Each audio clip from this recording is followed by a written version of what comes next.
Hello, it's me, Hatman. I know I haven't given a talk for a while, but I thought I'd break my silence with this unholy row about the Church of England and the Catholic Church, the Pope and all that.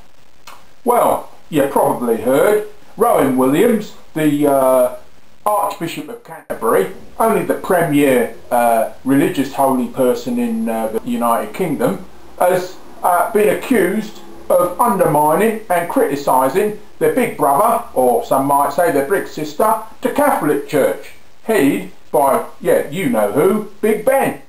Well, Pope Benedict, that's what I mean. Pope Benedict the 16th he is. He's the one that succeeded John Paul II, who they're trying to beatify now, make him into a saint and all that. Well, what about this row then? Rowan Williams, he's the one. He's only gone and said that the Church in Ireland, the Catholic Church in Ireland that is in, well, terminal decline or something like that. What did he actually say? He said something to the nature of their rubbish. Excuse me, I think I'm going to have to correct you on that. What I actually said was that the Church in Ireland has lost all credibility. I didn't say that it was falling to pieces or disintegrating, but merely that it had lost the faith of the people and has lost all credibility. But then he went back on the TV or the radio, one or the other. I think it was radio, gave his initial interview on Radio 4, then he was on Radio 2 yesterday morning I believe it was, saying that he didn't mean to create a row or a stink or anything like that. He meant no offence. He didn't mean to undermine the Catholic Church at all, despite the fact that the Catholics are trying to steal the Church of England's ministers, you know, the ones that aren't in favour of ordination of women. But he didn't want to upset them at all, and he thought he was mainly pointing out what people knew. The Catholic Church, which has got this shame and disgrace over the abuse of children over decades, not just in the recent past, but over decades. Priests have been abusing children, boys and girls, and it's been covered up. And they're even accusing Cardinal Ratzinger, you know, Pope Benedict XVI, who's become the Pope, of having been a bit lax in following these things up, moving these priests who've been identified as abusers and paedophiles onto other parishes, only to commit the same sins or crimes, as most people look at them, again.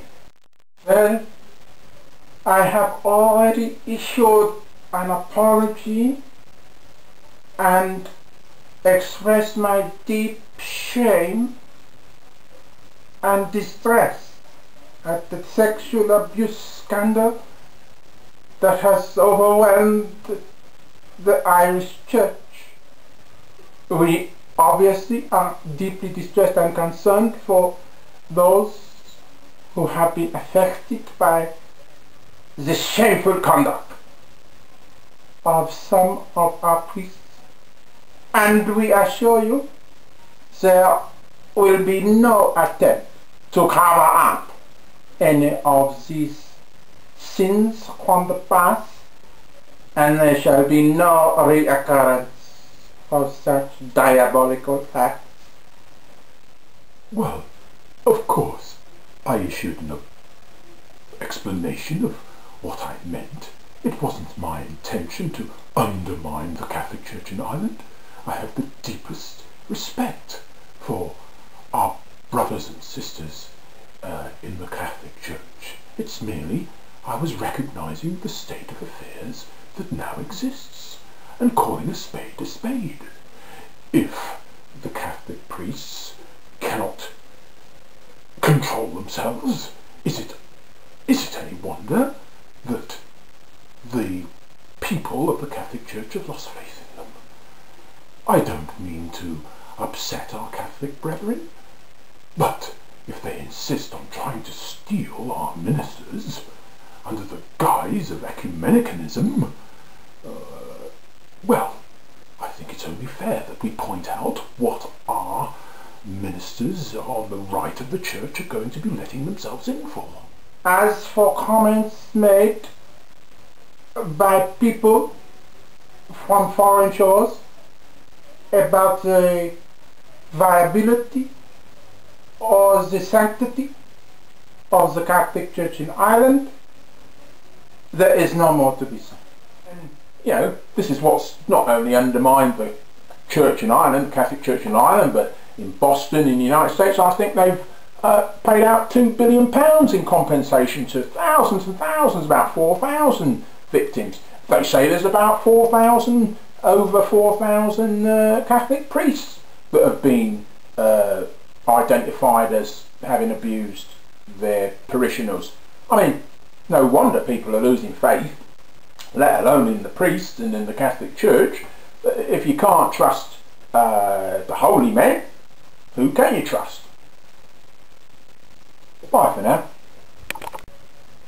We in the Church are forgiving and forbearing, and understand that such suspicions will be aroused by the conduct of those priests who have failed to live up to the high calling of Jesus Christ.